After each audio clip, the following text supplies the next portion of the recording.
አልሐምዱሊላህ ደህና ናት።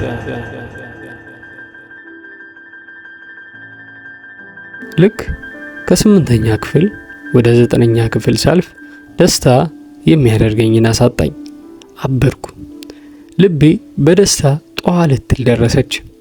የባሰ ደስታዬን ጣራ ያስነካው ጉዳይ ደግሞ ወደ 9ኛ ክፍል ማለፌ ብቻ ሳይሆን 9ኛ ክፍል እንድማርበት የተመደብኩበት ትምህርት ቤት ነበር።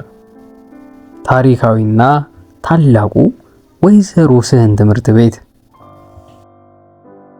እውነቱን ለመናገር ያኔ ዩኒቨርሲቲ መግባት ራሱ ወይዘሮ ስህን እንደመግባት አያኮራም ነበር። ሰማያዊ ዩኒፎርም፣ ምርጥ መምህራኖቹ፣ የቀለም ቢባል የሙያ እንደውም ከዛ በፊት የራሱ የሆነ ትልቅ የሙዚቃ ትምህርት ቤት ክፍልና የኦርኬስትራ ቡድን ሁሉ ነበረው። ረጅምና ግርማ ሞገስ የተላበሰው ቢጫ ፎቁ ከሩቅ ተጋርሞ ሲታይ ቤተ መንግስት እንጂ ትምህርት ቤት አይመስልም። እንዲያውም ይህን ሁሉ ዓመት የተማርኩበት ትምህርት ቤት አሁን ከተመደብኩበት ጋር ሳወዳድረው አመዳም ሆነብኝ፣ ኮሰሰብኝ። ይሆናል አይደል? ክላሶቹ የዶሮ ቤት መስሎ ታዩ። ሞት ይርሳኝ። እንዲህ በደስታ ሰክሬ ጓደኛዬን አብሮ አደጌን አላሚንን ረሳሁት። የት ሄደ? ፍለጋ ጀመርኩ። አላሚን ጓደኛዬ ነው፣ አብሮ አደጌ። አላሚን ዝምተኛ ልጅ ነው። ድፍን ተማሪው በዝምታውና በጉብዝናው ነበር የሚያውቀው። ትምህርት ቤቱን አካልዬ ሳጣው በትምህርት ቤቱ የኋላ በር ወጥቼ ሁልጊዜ የምንቀመጥበት ትንሽዬ ጫካ ሄድኩ። ብቻውን ተክዞ ተቀምጧል። አቤት አቀማመጡ! የእውነት ሲያሳዝን! ያ ረጅም ቁመቱ እንደ ሳምቡሳ ጥቅል ብሎ ውስጡ የያዘን ምስር ተሞልቶበታል። ግራ ገባኝ። በዚህ ልዩ ቀን እንኳን አላሚን ማንም ያዝናል ብዬ አላሰብኩም ነበር። ምን አስተከዘው ግን? ካርዱን በአይኔ አይቼዋለሁ። 99 ነጥብ ምናምን አምጥቶ ንቅንቅ አድርጎት ነው ያለፈው። ያውም ከትምህርት ቤቱ አንደኛ ወጥቶ። ምን ሆነ ነው አልኩት። ምንም። ታዲያ እዚህ ምን ጎለተ? አፍራ እኮ ወደቀች አለኝ እንባ እየተናነቀው። ምስኪን። እኔም እንደ ሳምቡሳ እጥፍጥፍ ብዬ አላሚን ጎን ተቀመጥኩ። በቃ ሁለታችንም የሚኒስትሪ ካርዳችንን አንከርፈን በትካዜ ቁጭ አልን። ከሩቅ ለሚመለከትን ሰው ካርዱ ወደ 9ኛ ክፍል በጥሩ ውጤት ያለፍንበት መረጃ ሳይሆን ተከፍሎ የማያልቅ ዕዳ እንድንከፍል በፍርድ ቤት የተሰጠን የትዕዛዝ ወረቀት ይመስል ነበር። ስናሳዝን ደሴ የቀጮራ ትምህርት ቤት ጀርባ ጦሳ ተራራ ስር እኔና አላሚን በትካዜ ተቀምጠን ቀረን። እስካሁን እንደ አፍራህ ትልልቅ አይኖችና እንደ ቲማቲም የቀላ ከንፈር ያላት ሴት አይቼ አላውቅም። ለነገሩ እኔ ትዝ የሚሉኝ አይኖቿና ከንፈሮቿ ናቸው። አፍራህ ውብ የሚባል ቃል የማይገልጻት ቆንጅዬ ጉድ ነበረች።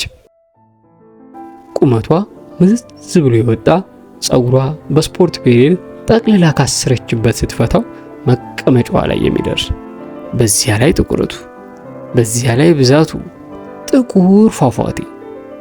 ጥቁር አባይ ሲባል የአፍራህ ጸጉር ይመስለኝ ነበር። እጆቿ፣ እግሯ፣ እረ የአፍራህ ቁንጅና በ100 ዓመት አንድ የሚከሰት አይነት ነገር ነው። ወሎ የቆንጆ ሀገር ሲባል አፍራህ ትዝ ትለኝና ሀቅ ነው እላለሁ። እንዲያውም ወሎ አፍራህን ብቻ ይዞ ከድፍን ኢትዮጵያ ጋር በቁንጅና ቢወዳደር አጠገቡ የሚደርስ ያለ አይመስለኝም። ታዲያ ይህን ሁሉ ቁንጅና ይዛው 7ኛና 8ኛ ክፍል እኛ ጋር የተማረችው። ይህን ጉድ ለመማራችን ተአምር አይደል? በዛ አፍላ እድሜያችን ኤርታሌ ላይ ጥደም እኮ ነው ያስተማሩ። አቤት ቁንጅናዋ!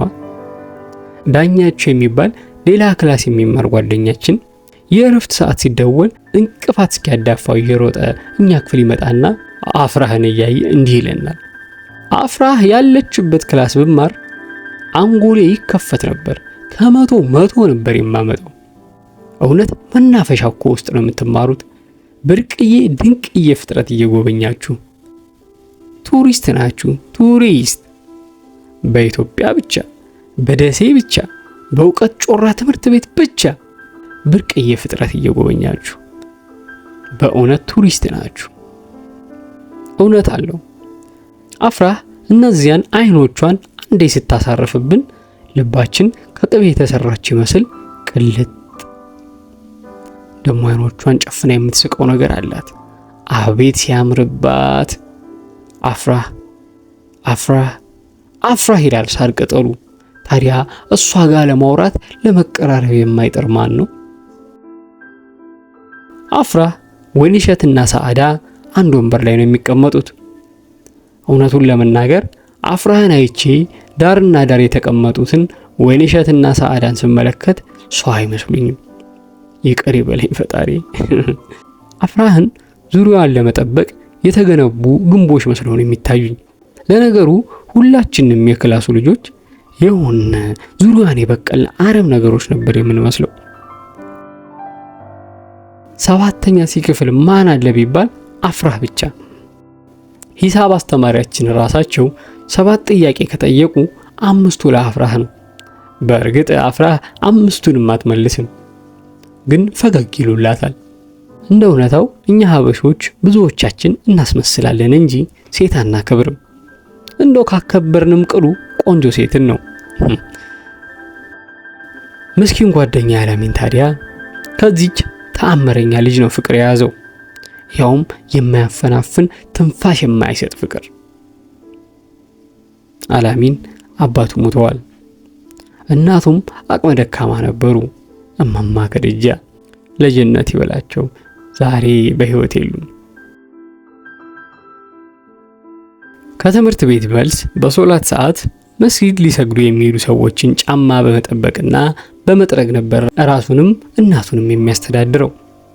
አፍራህ እንዳፈቀራት የነገረኝ በሐሳብ መንምኖ ሳር ካከለ በኋላ ነበር። ሲጀመር አላሚን ዝምተኛ ልጅ ነው። አይናገር፣ አይጋገር። አንድ ቀን ታዲያ ከኛ ቤት ሄደን ሳለ እናቴ አላሚንን በጣም ነው የምትወደው። አላሚ አለችው። ስትጠራው እንደዚህ ነው። አቤት ትምህርት ከበደህ እንዴ አለችው በሐዘን እያየችው። አይ ኧረ አልከበደኝም። ታዲያ ምን ነው ፊትህ ጭው አለ?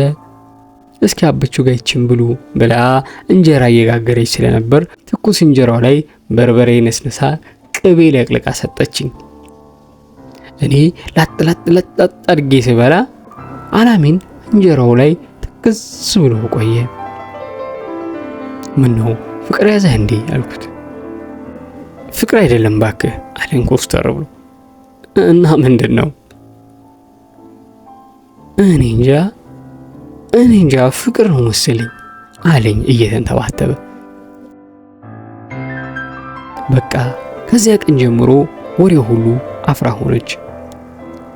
አብቹ ቅድም ማትስ ስንማር አፍራህ ያንን ከባድ ጥያቄ ስትመልሰው አልገረመህም ይለኛል።